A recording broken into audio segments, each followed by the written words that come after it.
سگ صوفیه، عرفان میگه نجسه. چرا؟ چون پرخاش میکنه.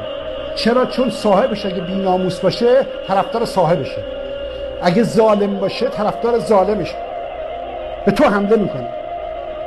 اگه تو آدم خوبی باشی، من آدم بدی باشم، سگ داشته باشم، سگ فقط یه ایراد داره، وفاداریش بیش از حده.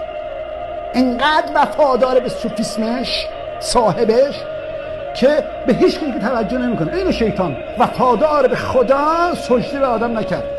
سگ برای چی نجسه که شما حق نداری سگ رو بگیری، سگ میگرداری؟ چون تو الاغی.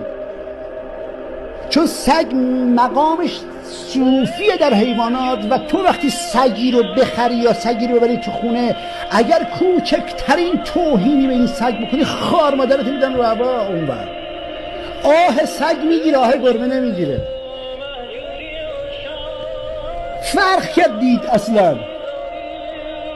پس چرا سگ نجسه؟ چون تو نجسی. یعنی صوفیا گفتن آقا سگ نخر، سگ نبن، نجسه. کی؟ تو. چون اگر تو چون شعور نگهداری از صوفی نداری، روبروش اینجوری بشینی، شعور نداری که احترام بذاری به سگ، به همین خاطر سگ رو میبری، گربه ببری، حالا تو فوشم میدی، تو کار بعدم میکنی، سگ رو میبری، سگ صوفی نگات میکنه، وفادار، 10 خصلت صوفیانو داره.